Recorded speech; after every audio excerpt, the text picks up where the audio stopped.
ہفتے میں ایک دن کوئی تو روزانہ پڑھتا ہے نا انسان. زیارت عاشورہ میں بہت ساری دعائیں ہیں.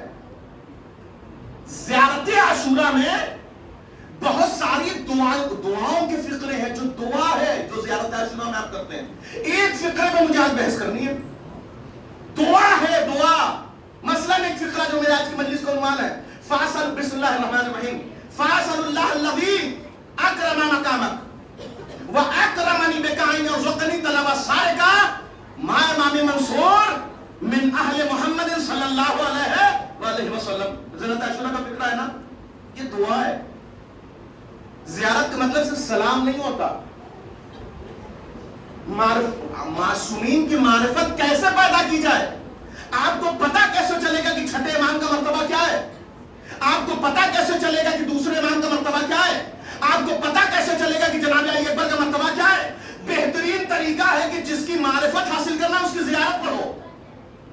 چھٹے امام نے علی اکبر کو کن لفظوں سے پکارا ہے؟ مولا عباس کو چھٹے امام نے کن لفظوں سے پکارا ہے؟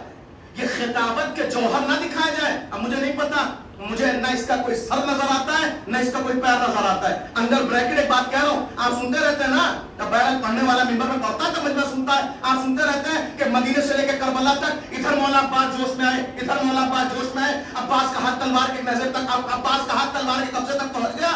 امام حسین سنبھالتے سنبھالتے کربلا تک لے کے آئے. سنتے ہیں نا. اب میں چھٹے امام نے جو زیارت پڑھی ہے وہ میں پڑھواؤں گا آپ کی خدمت میں.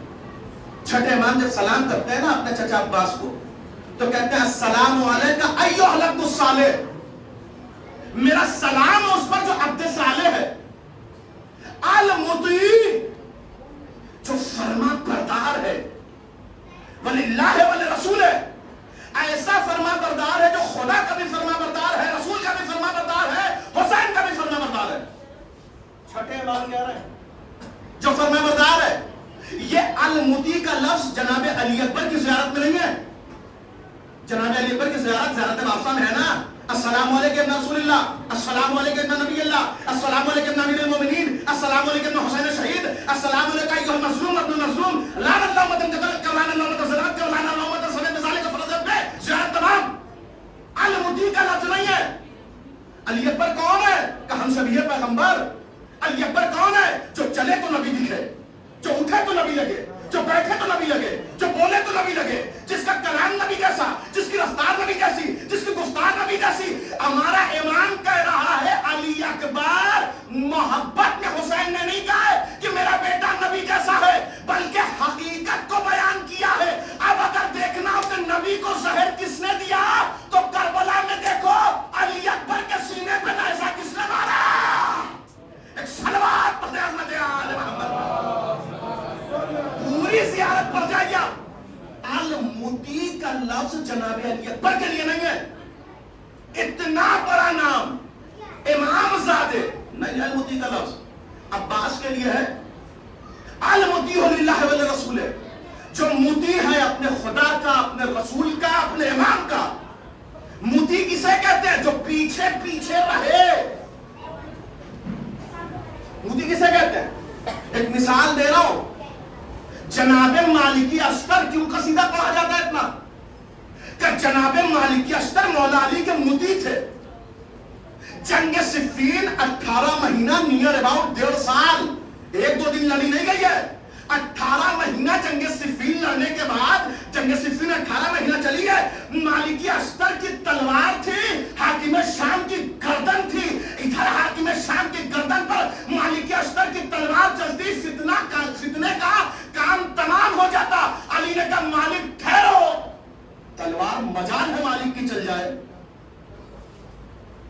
مجال ہے تلوار مالک کی چل جائے. کیوں؟ کہ اپنے مولا کا مطیع ہے. مالک اپنے مولا کا مطیع ہے. کیا مطلب؟ کہ کل تک علی نے کہا تھا مارو, تلوار چلاؤ, تو تلوار چلانا اطاعت تھی. آج علی کہہ رہا ہاتھ روک دو تو ہاتھ کا روکنا اطاعت ہے. کاش میری بات پہنچے. ہاتھ کا روکنا اطاعت ہے. میں اس سے بڑھ کے ایک مثال دے رہا ہوں. میرے مولا 63 برس اس دنیا میں رہے. 30 عام الفیل کو ولادت ہے, 40 ہجری کو شہادت ہے. 13 رجب 30 عام الفیل, 21 رمضان 40 ہجری.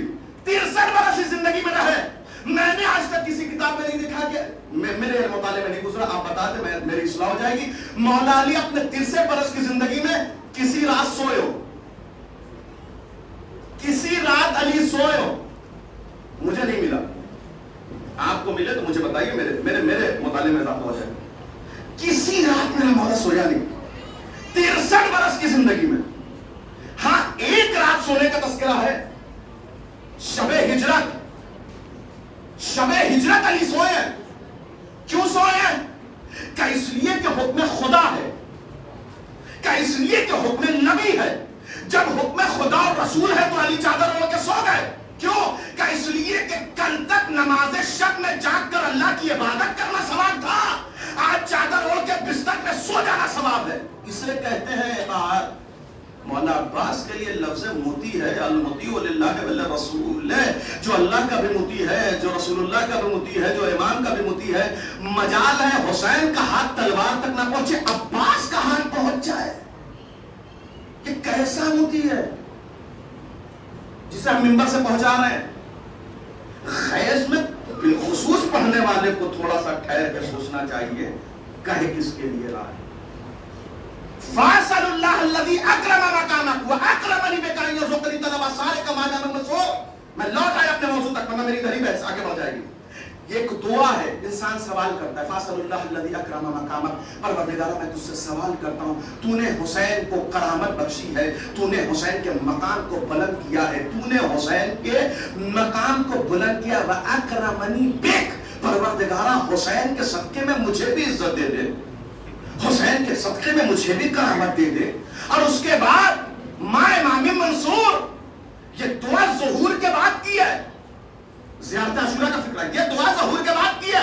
پروردگارہ مجھے اتنی توفیق دینا کہ جب حسین کے خون کا انتقام لینے والا امام آئے تو میں اس لشکر میں رہوں. یہ زیارت عاشورہ کی پہلی دعا. یعنی انسان کرامت مانگ رہا ہے خدا سے. فاصل اللہ الذی اکرم مقامک, خدایا کرامت دے دے, کرامت دے دے, خدایا مجھے مکرم بنا دے. اب قرآن سے پوچھئے مکرم ہے کون کون؟ مکرم کسے کہا ہے قرآن نے؟ تین, توجہ رکھیے گا, تین گروہ کو قرآن میں مکرم کہا ہے. سب سے پہلے لفظ مکرم قرآن میں جو استعمال ہوا ہے فرشتوں کے لیے, بل عباد مکرمون. فرشتے کون ہیں؟ کہ مکرم ہے. فرشتے کون ہیں؟ کرامت والے ہیں. پھر اس کے بعد آگے بڑھ کے پروردگار عالم سورہ حج میں جملہ کہتا ہے وَمَن يُهِنِ اللَّهُ, اور پروردگار عالم جس کی اہانت کر دے, فَمَا لَهُ مِن مُکرم, تو پھر اسے کوئی اکرام نہیں دے سکتا, اسے کوئی کرامت نہیں دے سکتا. سورہ حج کی آیت ہے وَمَن يُهِنِ اللَّهُ فَمَا لَهُ مِن مُکرم. کیا مطلب ہے کہ پروردگار عالم جسے ذلیل کر دے اسے کوئی عزت. یہ قرآن کہہ رہا ہے, یہ قرآن کہہ رہا ہے مسلمانوں ہوش کے ناخن لے کے کم از کم قرآن پڑھ لو تو تمہیں کرائٹیریا, میزان, کسوٹی, معیار مل جائے. قرآن سورہ مبارکہ حج, خدا کہہ رہا ہے وَمَن يُهِنِ اللَّهُ فَمَا لَهُ مِن مُکرم. اگر میں کسی کو ذلیل کر دوں تو اسے عزت نہیں دی جا سکتی. یہ قرآن نے کہہ دیا, اب تو فیصلہ ہو گیا. جسے قرآن اور خدا لعنت اللہ بنا دے اسے دنیا رضی اللہ نہیں بنا سکتے.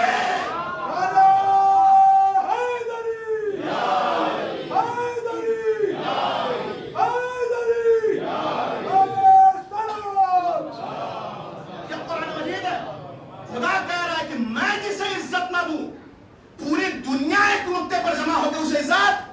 پہلا, فرشتوں کو قرآن میں مکرم کہا گیا ہے, کرامت والا. دوسرا, قرآن مجید سورہ مبارکہ یاسین, حبیب نجار کو مکرم کہا گیا ہے. حبیب فجعلنی بما غفر لی وجعلنی من المکرمین. پڑھا ہے نا سورہ یاسین, بما غفر لی ربی وجعلنی من المکرمین. حبیب نجار کو قرآن نے مکرم کہا ہے. حبیب نجار کون ہے؟ جوانوں کے لیے عرض کر رہا ہوں, بزرگان مجھ سے بہتر جانتے. حبیب نجار کون ہے؟ کہ حبیب نجار یہ جناب عیسیٰ کے زمانے میں تھے. یہ جناب عیسیٰ کے زمانے میں تھے. جناب عیسیٰ کے ٹوٹل صحابی جو تھے وہ 12 تھے, جنہیں جناب عیسیٰ کا حواری کہا جاتا تھا. جناب عیسیٰ کے حواری, جناب عیسیٰ کے صحابی جب تبلیغ کے لیے نکلتے تھے, جب تبلیغ کے لیے جاتے تھے تو لوگ ان کی باتوں کو نہیں سنتے تھے, لوگ ان پہ توجہ نہیں دیتے تھے, لوگ اٹینشن نہیں, ان کی باتوں کو سمجھنے کی کوشش نہیں کرتے تھے. جہاں پوری دنیا ان کی باتوں کو سنتی نہیں تھی, اس پر توجہ نہیں دیتی تھی, اس پہ کان نہیں دھرتی تھی, نہیں ایک اکیلا حبیب نجار تھا جو کہتا تھا انہیں اپنی دہلیز سے ٹھکراؤ مت, ان کی باتیں سنو, انہیں عیسیٰ نے بھیجا ہے, انہیں ٹھکراؤ مت, ان کی باتوں پر غور کرو, یہ اللہ کے نبی کے بھیجے ہوئے ہیں, یہ اللہ کے نبی کے بھیجے ہوئے ہیں. بس اتنا دفاع کیا ہے حبیب نجار نے, اتنا ہی دفاع کیا ہے جناب عیسیٰ کا, اتنا دفاع عیسیٰ کا نہیں, عیسیٰ کے صحابیوں کا, کاش میری بات پہنچ جائے, عیسیٰ کا نہیں, عیسیٰ کے حواریوں کا, کہ انہیں اپنی دہلیز سے ٹھکراؤ مت, ان کی باتیں سنو, ان کی باتیں, اس میں نجات ہے, اس میں تمہاری بھلائی ہے, اس میں تمہارا فلاح ہے. توجہ رکھیے گا, فلاح اسی میں ہے کہ تم ان کے باتوں میں آتی, تم ان کی باتوں کو سنو اور اس پہ عمل کرنے کی کوشش کرو. حبیب نجار نے بس اتنا دفاع فرمایا عیسیٰ اور عیسیٰ کے حواریوں کا, عیسیٰ اور عیسیٰ کے صحابیوں کا. قرآن نے کہا حبیب نجار مکرم ہے, کرامت والا ہے. اللہ اکبر. مسلمانوں, قرآن پڑھنے والے ہو, حسبنا کتاب اللہ کا دعویٰ کرنے والے ہو, قرآن پڑھنے والے ہو, حافظان قرآن ہو, قاریان قرآن ہو, اگر کوئی نبی کے فیور میں ایک بیان دے دے, اگر کوئی نبی کے فیور میں ایک بیان دے دے, تو قرآن کہہ رہا ہے وہ کرامت والا ہے, وہ عزت والا ہے, وہ شرافت والا ہے. تو جو تمام انبیاء کے مولا محمد کو اپنی آغوش میں پال لے, ایک صلوات پڑھ دے عظمت آل محمد جیسے نبی کو اپنی آغوش میں پروان چڑھا دے, آپ کو وہ ابو طالب کافر نظر آ رہا ہے. توجہ رکھیے گا. دوسرا, قرآن نے مکرم کا لفظ جو رکھا ہے فرشتوں کے بعد, وہ حبیب نجار کے لیے رکھا. تیسرا, قرآن سے پوچھئے مکرم کون ہے. قرآن سورہ مبارکہ معارج 9 صفتیں خدا نے بتائی, 9 صفتیں. جو نماز پڑھے, جو اپنے وعدوں کو وفا کرے, جو اپنی نسلوں کو مشکوک نہ کرے, جو اپنے آپ کو زنا جیسی خباثت میں, پوری 9 صفتیں خدا نے بیان فرمائی. بیان فرمانے کے بعد کہا جس ایک کردار میں یہ سب کچھ جمع ہو جائے وہ مکرم ہے. اب زیارت جامعہ کا ذکر ہے. زیارت جامعہ میں تمام ائمہ کے لیے یہ لفظ ہے, الائمۃ المہدیون الراشدون المکرمون. ائمہ مکرم ہے. توجہ رکھیے گا. اب اگر کرامت چاہیے, فاصل اللہ الذی اکرم مقامت واکرمنی بکائن رزقنی طلب الصالح کا مائمہ من منصور. توجہ رکھیے گا. اب اگر کسی کو کرامت چاہیے تو اپنے آپ کو اس تحلیل سے قریب کرنا پڑے گا. سائل نے سوال کیا, توجہ رکھیے گا, سائل نے سوال کیا, مولا کرامت کا کرائٹیریا کیا ہے, کیسے سمجھ میں آئے کہ انسان کرامت والا ہو سکتا ہے. 4 صفتیں, 4 سے 5 صفتیں مولا متقیان نے بیان فرمائی ہے. انسان کے اندر کرامت کب پیدا ہوتی ہے, انسان کرامت والا کب بنتا ہے, خدا کرامت کب عنایت فرماتا ہے. پہلی صفت جو مولا متقیان نے فرمائی, پہلا متقیان کہتے ہیں اذا اکرم اللہ عبدا, جب پروردگار عالم کسی کو کرامت عنایت فرماتا چاہتا ہے تو کب عنایت فرماتا ہے, کہ اعانہ علی الحق. توجہ رکھیے گا, اقامتہ علی الحق. جب پروردگار عالم کسی کو کرامت عنایت فرماتا ہے تو ہر گہرے کو کرامت عنایت نہیں فرماتا. اقامت علی الحق, جو حق پر ڈٹا رہے, جو حق پہ کھڑا رہے, جو حق کی مسیر پہ باقی رہے, اسے خدا کرامت عنایت فرماتا ہے. حق اس پہ باقی ہو تو کرامت ہے, اس پہ باقی ہو تو عزت ہے, اس پہ باقی ہو. یہ جملہ غلط ہے. حق اسی کو کہتے ہیں کہ اگر بیوی بھی سچی ہے, اگر بیوی حق پہ ہے تو مانیے کہ زوجہ حق پہ ہے. توجہ رکھیے گا. اب میں آ جاؤں, ایک بڑا بہترین محاورہ ہے ہماری محلی زبان میں, مجھے نہیں پتا یہاں بولا جاتا ہے نہیں بولا جاتا ہے, کہ اگر یہ چاہتے ہو کہ سکسیس میرج لائف گزارو تو بیویوں کی مت سنو. مجھے یہاں کا نہیں پتا, میں یوپی کی بات کر رہا ہوں. بیویوں کی مت, عورتوں کی مت سنو. جس نے خواتین کی سنی اس کا بیڑا غرق. توجہ رکھیے گا. یہ ہمارے وہاں کا محاورہ ہے, مجھے نہیں پتا یہاں تک محاورہ پہنچا کہ نہیں پہنچا. توجہ رکھیے گا. اقامت علی الحق, اگر عزت چاہیے تو حق کے پیچھے چلو, اگرچہ عورت حق پہ ہے. اب آپ کہیں گے مولانا یہ کیسی بات ہے, آپ منبر پہ کر رہے ہیں, میں قرآن پڑھ رہا ہوں, اب میں قرآن پڑھ کے آپ کو سنا رہا ہوں. اگر مجھ سے کوئی غلطی ہو تو میری اصلاح کر دیجیے گا. قرآن میں جناب سلیمان کا واقعہ موجود ہے.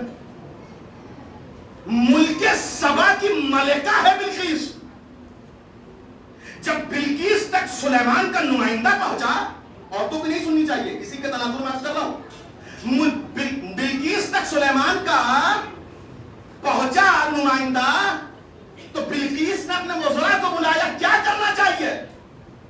تمام وزیروں نے کہا ہمارے پاس بھی ملک ہے، ہمارے پاس بھی سپاہی ہیں، ہمارے پاس بھی لشکر ہے، ہمارے پاس بھی فوج ہے، سلیمان ہوں گے بادشاہ، سلیمان ہوں گے سلطان، ہمیں بھی چاہیے کہ لڑ جائے۔ بلقیس نے کہا نہیں، پوری مملکت کہہ رہی ہے ٹکرا جاؤ، ایک عورت ہے جو کہہ رہی ہے نہیں رکو،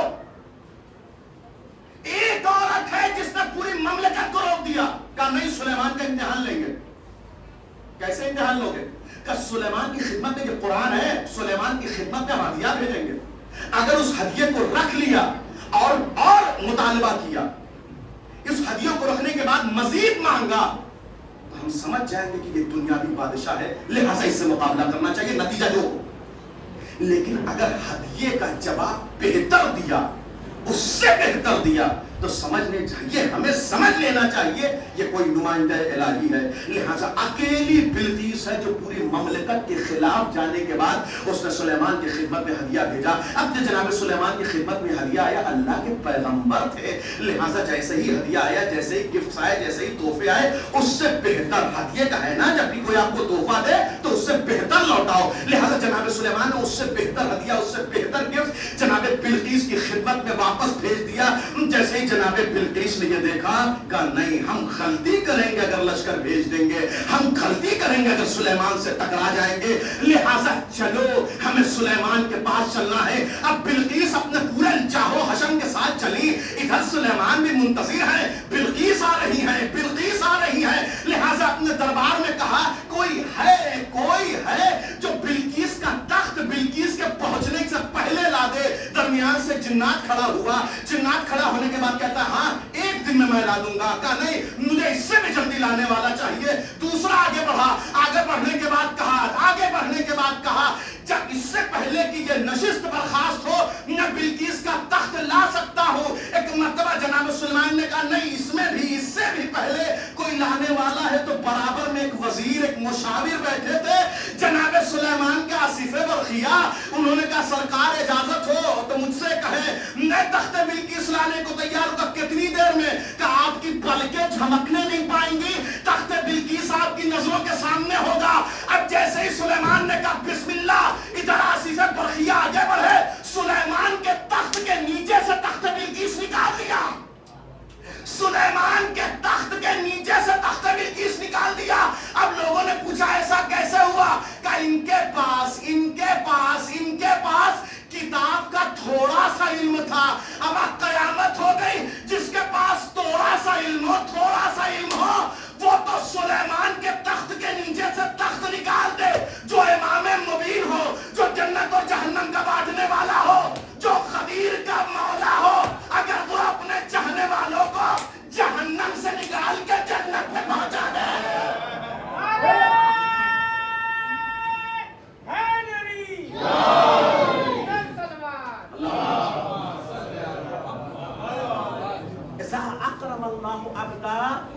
خدا کرامت کب دیتا ہے؟ اقامت والا حق پہ باقی رہی ہے۔ یہ ایک خاتون تھی جس نے ملک سبا کی مملکت بکھرنے سے بچا لیا۔ یہ ایک خاتون تھی جس نے موسیٰ کی ماں کو موسیٰ کے دربار تک پہنچا دیا۔ توجہ رکھیے گا، یہ خاتون ہے جس نے یہ خاتون ہے جو موسیٰ جیسے نبی کو بھٹکتا ہوا پایا تو جناب شعیب کے گھر تک پہنچا دیا۔ اسلام میں عورتوں کے بڑے بڑے کردار موجود ہیں، توجہ رکھیے۔ اقامت علی الحق، حق پر باقی ہو تو عزت ہے۔ جس نے حق کی مسیر چھوڑی، اب اسے پوری دنیا کی ووٹنگ بھی عزت نہیں دے سکتی۔ آج کم از کم کربلا کے 1400 سال بعد، 61 ہجری میں کربلا ہوئی ہے، 46 ہجری آ گئی، تقریباً 1400 سال کے بعد آج ہم اس فرش اللہ پر بیٹھے ہیں۔ اسلام کے 56 ممالک ہیں، توجہ رکھیے گا۔ خدا کسے عزت دیتا ہے؟ جو حق پر باقی رہے، جو حق پر باقی رہے. اس سے فرق نہیں پڑتا کہ تعداد میں کتنا کم ہے, اس سے فرق نہیں پڑتا کہ اسلحے میں کتنا کم ہے, اس سے فرق نہیں پڑتا کہ فیسلٹیز میں کتنا کم ہے. 56 ممالک ہے اسلام کے, بڑے بڑے ہائی ٹیک ملک ہونے کے باوجود بھی اپنے اسلام کی اور اپنے مسلمان ہونے کی عزت نہیں بچا پائے.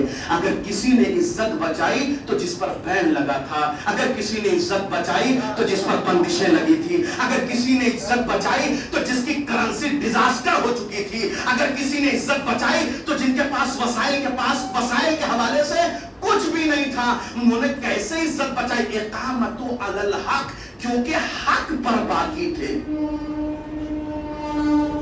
جملہ محسوس کریے گا, میں ایک انڈر بریکٹ ایک بات کہہ رہا ہوں, مجھے نہیں پتا, آپ جائیے گا تو سرچ کریے گا, زمانوں سے عرض کر رہا ہوں. یوٹیوب پہ ابھی بھی شاید اسرائیل کے نیوز چینل پہ اس اینکر کا انٹرویو پڑھاؤ کہ جس نے بن سلمان کا انٹرویو لیا تھا. بن سلمان کا انٹرویو لینے کے بعد ایک جملہ کہا تھا کہ خزاں کے موقع پہ, خزاں کے ابھی جو جنگ چل رہی ہے اسی کے موقع پر, جس نے انٹرویو لیتے لیتے ایک جملہ کہا, یہ بتاؤ کہ ایسے پرآشوب ماحول میں کہ سب نے ہمارا ساتھ چھوڑ دیا مگر تم اللہ ہمارے ساتھ ہو, ایسا کیوں ہے؟ ہمیں منہ چھوانے کے لیے ہی صحیح مگر ترکی نے ساتھ چھوڑ دیا, نیوز پہ دکھانے کے لیے ہی صحیح مگر ترکی نے ساتھ چھوڑ دیا. وہ بعد میں جب غزہ میں میزائل کے ٹکڑے ملے تب پتا چلا میڈ بائی ترکی, تب پتا چلا کہ اسلحہ دے کون رہا ہے, ہتھیار دے کون رہا ہے, میزائلیں دے کون رہا ہے. مگر نیوز پر تو آنے کے بعد کہا کہ نہیں ہم ساتھ نہیں ہیں. مگر سعودیہ نے تو اتنا بھی نہیں کیا, بن سلمان نے تو اتنا بھی نہیں کیا. تو اسرائیل نے جب پڑھ کے سوال پوچھا کہ یہ بتاؤ کہ آپ نے ایسا کیوں نہیں کیا, کہ میری یہودیت سے ایک الگ ہی انسیت ہے, مجھے یہودیت سے ایک الگ ہی محبت ہے. کہ اس والہانہ محبت کی کوئی خاص وجہ کہاں, کہ وہ وجہ کیا ہے؟ کہ چونکہ میری ماں یہودیہ تھی. جملہ محسوس کریے گا, چونکہ میری ماں یہودیہ تھی لہذا سب نے ساتھ چھوڑ دیا اسرائیل کا, مگر ہم نے نہیں چھوڑا چونکہ مجھے محبت تھی. اب یہ بھی اسلام کا ایک اپنا خاصہ ہے کہ اسلام میں 83 جنگیں ہوئی ہیں, اور ہر جنگ میں سوائے ایک جنگ کو چھوڑ کر اگر کسی کو رسول خدا نے علم دیا ہے تو اسے علی ابن ابی طالب کہتے ہیں. اگر ہر لشکر کا کوئی علمدار ہے تو اسے ذات علی ابن ابی طالب کہتے ہیں. ہر جنگ میں میرے مولا آئے ہیں تو کہا انا علی ابن ابی طالب, انا علی ابن ابی طالب. خیبر آئے جب بدر میں تو کہا انا علی ابن ابی طالب, آئے احد میں تو کہا انا علی ابن ابی طالب, آئے خندق میں تو کہا انا علی ابن ابی طالب. ہر جنگ میں میرا مولا علم نے کے آیا تو کہا انا علی ابن ابی طالب. ابی طالب کا بیٹا, ابو طالب کا بیٹا, ابو طالب کا بیٹا. واحد جنگ ہے جو یہودیوں سے ہوئی ہے جسے جنگ خیبر کہتے ہیں. جب میرا مولا آیا جنگ خیبر میں اور مرحب کے سامنے تو اب نہیں کہا انا علی ابن ابی طالب, بلکہ میرے مولا نے کہا انا الذی سمتنی امی حیدرا. میں وہ ہوں کہ جس کی ماں نے اس کا نام حیدر رکھا ہے. عجب نہیں میرے کوئی جوان کہتے مولانا اس کی وجہ یہ تھی کہ سامنے سے آکے مرحب نے کہا تھا انا الذی سمتنی امی مرحبا, کیونکہ میری ماں نے میرا نام مرحب رکھا ہے لہذا مولا نے کہا میری ماں نے میرا نام حیدر رکھا ہے. میں نے کہا بات تو سامنے کی ہے, اس کا مطلب خیبر کی جنگ دو سپاہیوں کی جنگ نہیں ہے, دو ماؤں کی تربیت کی جنگ ہے. خیبر کی جنگ دو سپاہیوں کی جنگ نہیں ہے, تو ماؤں کی تربیت کی جنگ ہے. لہذا جب دو سپاہی آمنے سامنے آئے, ایک طرف مرحب ہے جو اپنے ماں کی تربیت کا علم بردار ہے, ایک طرف میرا مولا ہے جو اپنے ماں کی تربیت کا علم بردار ہے. لہذا ہم نے یہ دیکھا جب علی یہودیوں کے مد مقابل آئے تو ایک جملہ یہودیت کو اپنی ماں کا ایک جملہ یاد آیا, یہودیت کو اپنی ماں کا ایک جملہ یاد آیا. سب سے لڑنا ہے, اس سے نہیں لڑنا ہے, سب سے لڑنا ہے, اس سے نہیں لڑنا ہے. کیوں؟ ماں نے منع کیا ہے, حیدر سے نہیں لڑنا ہے. لہذا جب یہودیت نے اپنے آپ کو پروان چڑھایا, ہر ملک پہ قبضہ حاصل کیا, ہر ملک پہ قبضہ حاصل کیا, ہر ملک میں اپنا بیس بنایا, تو یہ سمجھتے چلے گئے کہ ہم ہر مسلمان کو اپنی جیب میں رکھ سکتے ہیں. مگر یہودیت اپنے ماں کی وصیت بھول گئی کہ سب سے ٹکرانا ہے مگر اس سے نہیں ٹکرانا ہے جہاں حیدر والے پائے گئے.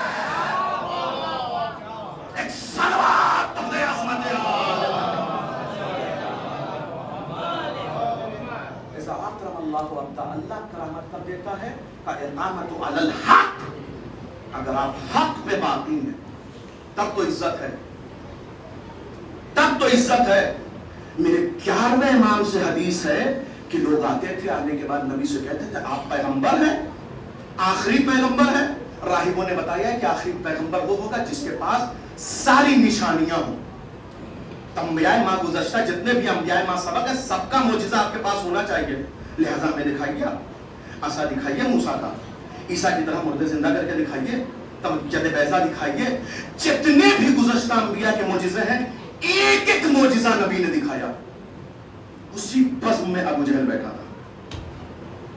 اقامت علی الحق، حق پہ باقی رہو، اسی بزم میں ابو جہل بیٹھا تھا کہ سب کے کہنے پہ آپ نے عمل کر دیا۔ محمد میرا بھی ایک آپ سے مطالبہ ہے، کیا کہ اگر آپ پیغمبر ہیں تو یہ بتائیے 1 گھنٹہ پہلے میں کیا کر رہا تھا؟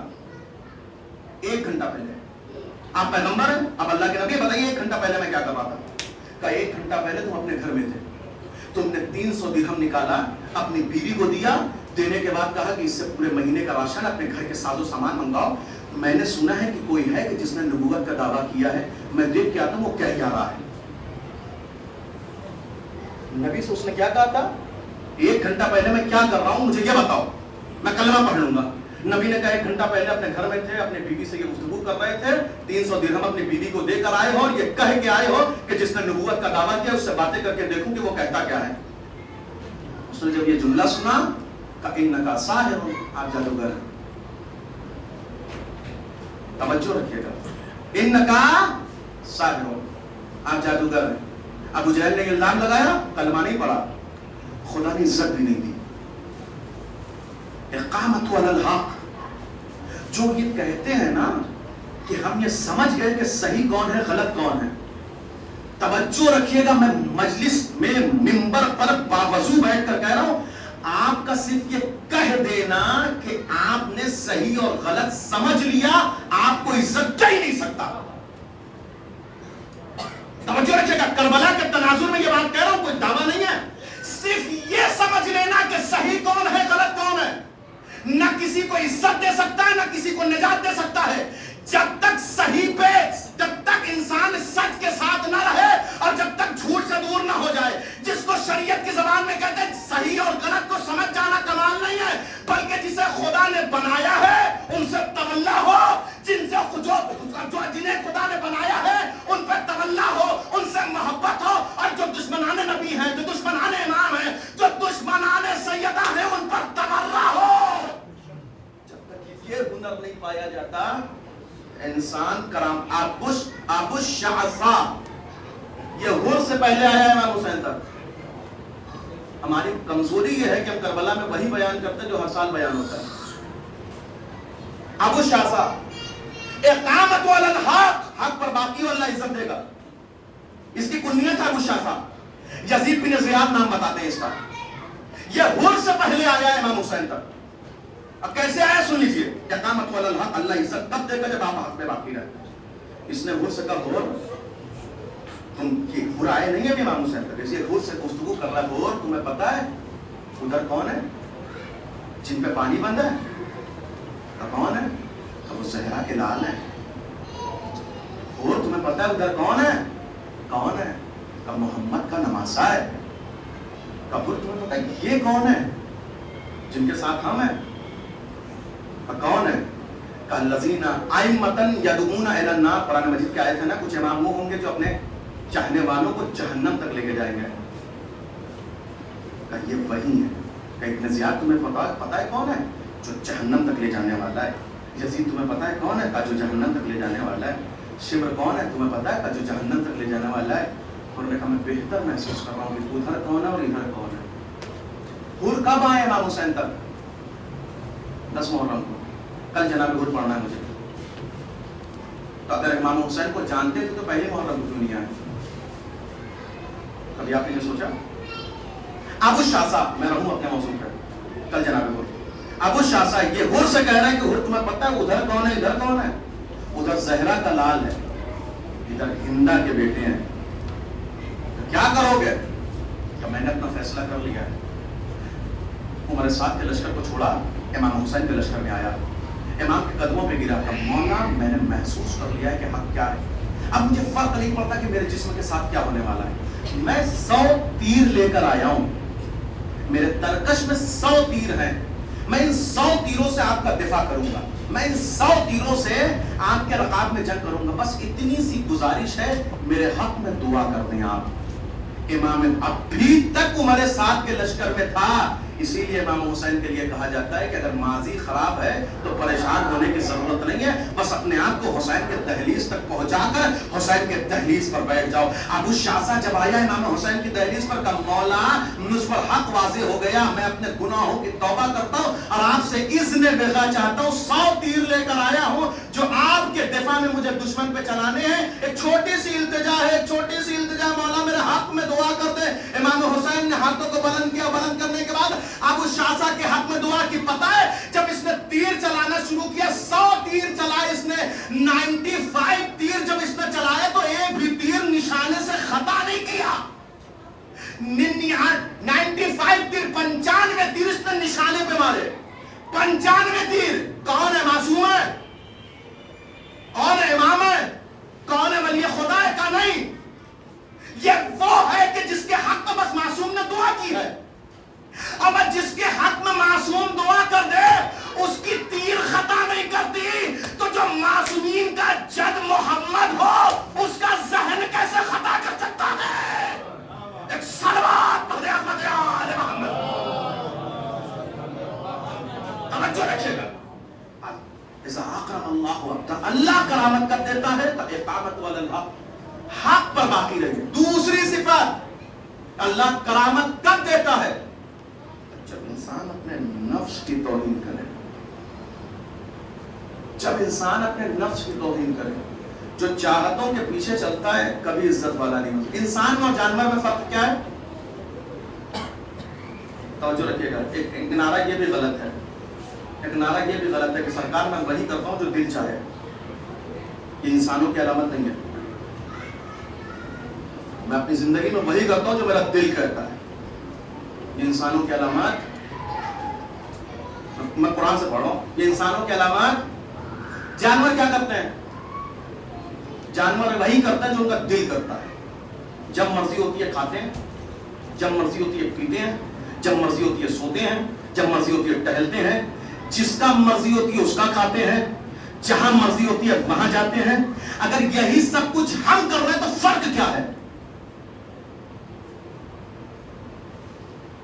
توجہ رکھیے گا، یہ جو نعرہ بلند ہے کہ میں اپنی زندگی میں وہی کرتا ہوں جو میرا دل کہتا ہے، تو یہ بڑے فخر کی بات نہیں ہے، یہ جانوروں کی صفت ہے۔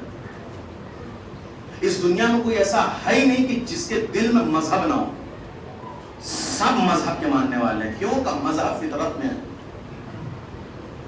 مذہب خدا نے انبلٹ کر کے بھیجا ہے۔ اس دنیا میں انسان آیا ہے تو اسے سجدہ کرنا ہے، کوئی ایک بندہ، ایک انسان آپ نہیں دکھا سکتے کہ جس نے اس دنیا میں سجدہ نہ کیا ہو۔ جو دنیا میں آیا اسے سجدہ کرنا ہے۔ خدا نے کہا میں نے سجدہ کرنے کی صلاحیت تمہارے دل میں رکھی ہے، تمہارے وجود میں رکھی ہے، فطرت اللہ التی فطر الناس علیہا، میں نے تمہیں فطرت پہ پیدا کیا ہے، سجدہ کرنا تمہاری فطرت میں ہے۔ اس دنیا میں تمہیں سجدہ کرنا ہے، اب یہ تمہیں طے کرنا ہے کہ تمہیں سجدہ کس کو کرنا ہے، دولت کو سجدہ کرنا ہے، حکومت کو سجدہ کرنا ہے، مقام کو سجدہ کرنا ہے، منصب کو سجدہ کرنا ہے، یا اپنے پروردگار کو سجدہ کرنا ہے۔ ہاں یاد رکھنا، جو ایک خدا کو سجدہ کرتا ہے پھر اس کا سر کہیں اور نہیں جھکتا، اور جو خدا کے سامنے سجدہ نہیں کرتا پھر وہ ہر دہلیز پر جھکتا ہے۔ ایک صلوات پڑھ دے عظمت عالم۔ اپنے نفس کی جو پیروی کرتا ہے اسے کرامت خدا نصیب نہیں کرتا۔ تیسرا، پروردگار عالم کرامت کسے نصیب فرماتا ہے؟ میں بالکل آخر تک آ کے درمیان میں دو میں چھوڑ رہا ہوں، میرا نتیجہ قریب کر دو کہ خدا کرامت کسے نصیب فرماتا ہے؟ کہ جو اپنے آپ کو اہل بیت تک پہنچا دے، جو اپنے آپ کو اہل بیت تک پہنچا دے، خدا کرامت اسے نصیب فرماتا ہے۔ فاصل اللہ الذی اکرم مقامہ واکرمنی بکا یرزقنی طلب صارقا ما امام منصور۔ ہماری اور آپ کی ذمہ داری یہ ہے کہ اپنے آپ کو حسین تک پہنچا دینا ہے، بس۔ توسل اہل بیت سے، اہل بیت سے جڑ جانا، اہل بیت سے متصل ہو جانا، اگر یہ ہے تو دنیا چاہے پیچھے پڑ جائے مگر کسی کی عزت اور وقار میں کوئی کمی نہیں آ سکتی. دلیل دے کے میں اپنی گفتگو تمام کر دوں. دلیل بس آخری دلیل اور میری گفتگو تمام ہے. جناب سیدہ کتنی کنیز ہے؟ جو دی ہے کنیز پیغمبر نے، جو جناب سیدہ کی میراث پہ گواہ ہے، وہ کنیز کون ہے؟ فضہ نہیں ہے. جو گواہ ہے فدق کی وہ کون ہے؟ ام ایمن. ام ایمن کا کمال کیا ہے کہ اپنے آپ کو پہنچا دیا ہے کہاں؟ حضرت سیدہ تک. ام ایمن کس کی کنیز تھی؟ جناب عبداللہ کی. جناب عبداللہ سے میراث تک پہنچی ہیں جناب نبی تک، حضرت محمد مصطفیٰ تک، پھر وہاں سے پہنچی ہے جناب سیدہ تک. اسی لیے دربار میں جناب سیدہ فضہ کو لے کے نہیں ام ایمن کو لے کے گئی تھی، تاکہ ابھی یہ منبر پر بیٹھنے والا کہے گا کہ ہم گروہ انبیاء نہ وارث بنتے ہیں نہ وارث بناتے ہیں. تو اس کا عملی جواب یہ ہے کہ اگر انبیاء وارث اور نہ بنتے ہیں نہ بناتے ہیں تو یہ ام ایمن عبداللہ سے محمد تک کیسے پہنچی؟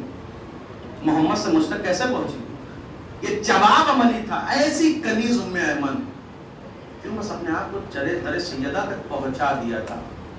جناب سیدہ کی شہادت کے بعد روایتوں میں ملتا ہے کہ ایک دن جنگل سے جا رہی تھی، راستہ بھٹک گئی. جب راستہ بھٹک گئی تو اتنا بھٹک گئی کہ پورا دن گزر گیا، صبح سے شام تک. اب پیاس کے مارے جہاں بلب ہو گئی، ان قریب ہے کہ جہاں بلب ہو کے جسم سے روح نکل جائے. جناب ام ایمن نے ہاتھوں کو بلند کیا، خدایا میں سیدہ کی کنیز ہوں، خدایا میں تیرے تیرے تیرے تیرے بھیجے ہوئے محمد کی اکلوتی بیٹی کی کنیز ہوں. خدایا میں اس عالم میں مرنا نہیں چاہتی. ایک معمولی سی کنیز ام ایمن، اس نے دعا کی، خدا نے آسمان سے پانی نازل کیا جناب ام ایمن کے لیے. جب وہ پانی پیا ہے تو روایتوں میں ہے کہ 7 سال تک نہ جناب ام ایمن کو بھوک لگی ہے نہ پیاس لگی ہے. بعض علماء نے لکھا پوری زندگی جب تک زندہ رہی نہ بھوک لگی ہے نہ پیاس لگی ہے. یہ خدا ناز کیوں اٹھا رہا ہے ام ایمن کے؟ یہ خدا ناز کیوں اٹھا رہا ہے کنیز کے؟ یہ خدا ناز کیوں اٹھا رہا ہے سیدہ کی دہلیز پہ کام کرنے والی کے؟ کہ اس لیے کہ اس نے اپنے آپ کو اہل بیت تک پہنچا دیا ہے. جو پہنچا لے جائے خود کو اس ایام اعظام حسین تک، خدا اس کے بھی ناز اٹھائے گا، خدا اسے بھی کرامت عنایت فرمائے. کیسے خدا ناز اٹھائے گا؟ میری مجلس تمام ہو چکی ہے. کم از کم جتنی دیر اہل بیت فرش عزا پہ ہیں اتنی دیر تو ٹھہرو.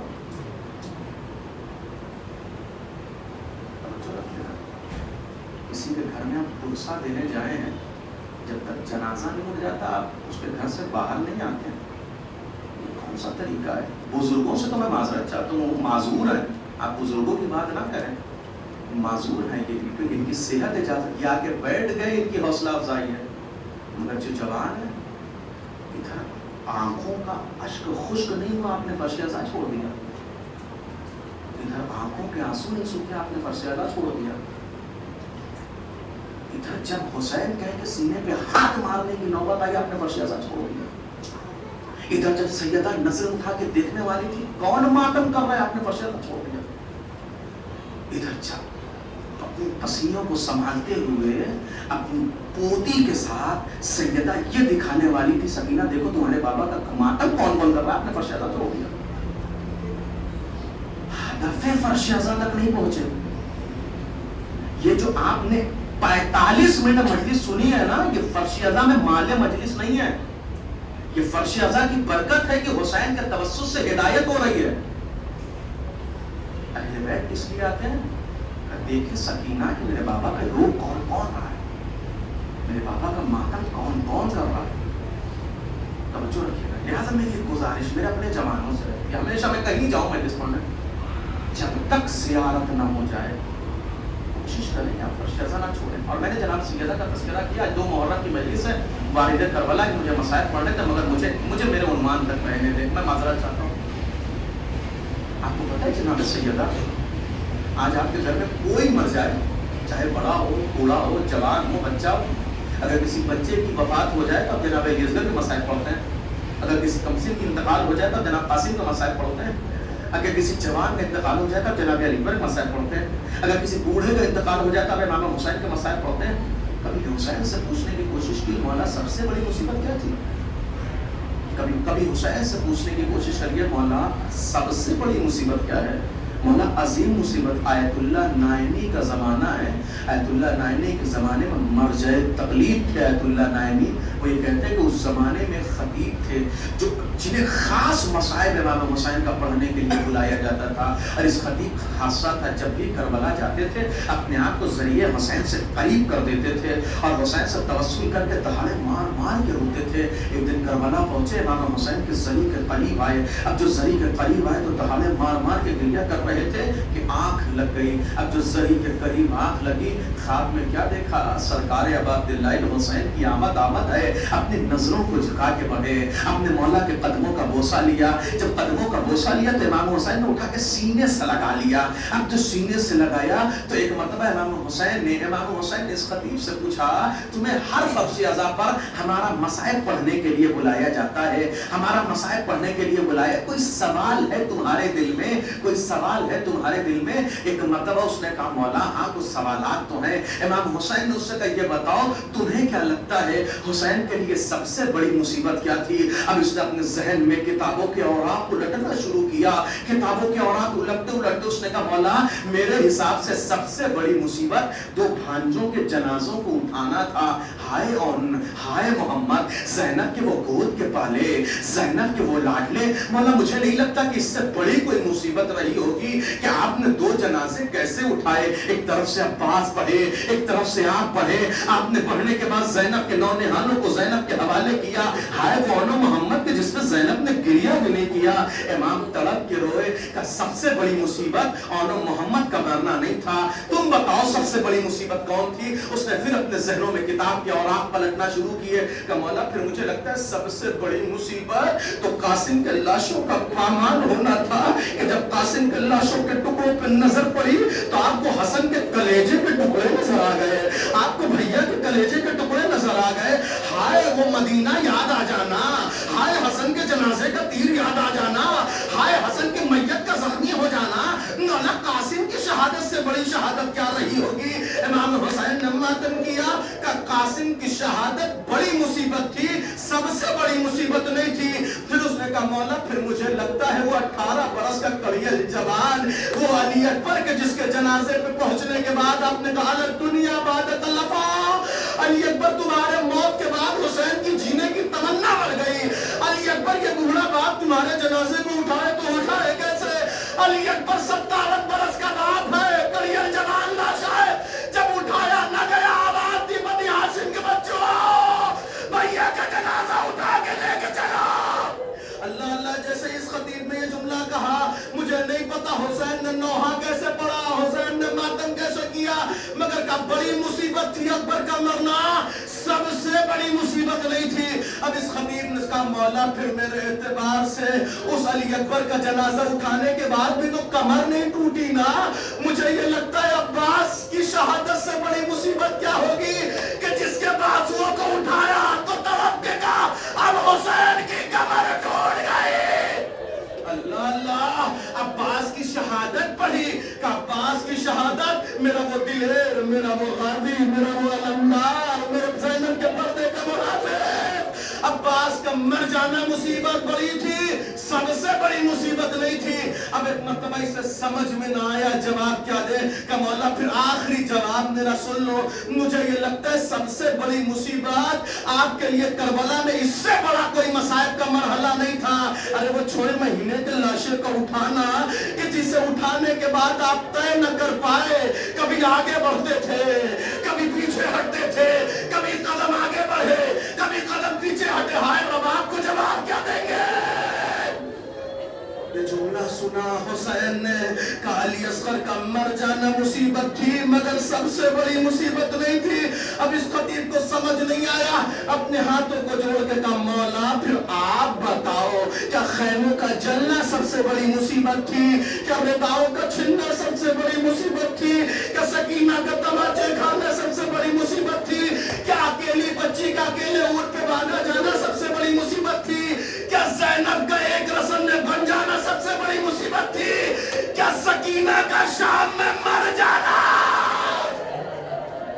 مولا پھر آپ بتائیں سب سے بڑی مصیبت کہ سکینہ کا گھوڑے کے ساتھ دوڑایا جانا، کیا بچی کا اکیلے اونٹ پہ باندھا جانا، کیا سکینہ کو دربار میں ترسایا جانا، سکینہ کا جلے ہوئے دامن کو اٹھانا۔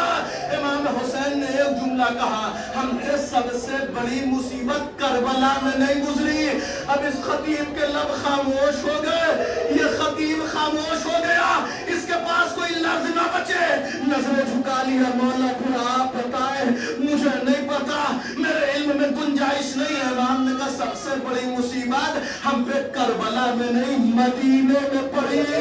اب یہ جملہ سننا تھا کہ مولا کیسے، کہ ایک طرف اماں کے پہلو پہ جلتا دروازہ، ایک طرف بابا کے گلے میں رسی کا پھندا، میں اور میرے بھیا حسن فیصلہ نہ کر پائے، اماں کو شولوں سے بچائے، بابا کو پھندے سے بچائے، کبھی ہم اماں کی جانب بڑھے، کبھی ہم بابا کی جانب۔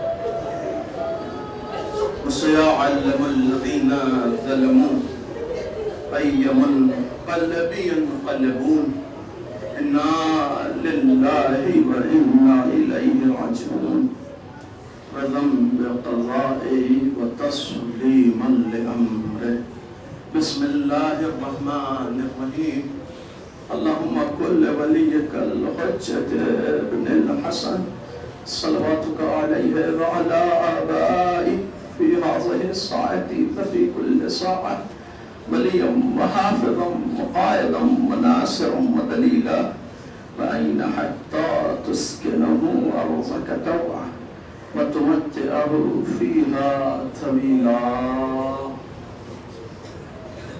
آج جملہ حاضرین سے گزارش ہے، ایک مرتبہ سورہ الحمد اور 3 مرتبہ سورہ توحید کی قرأت فرما کر تمام رضوی فیملیز کے مرحوم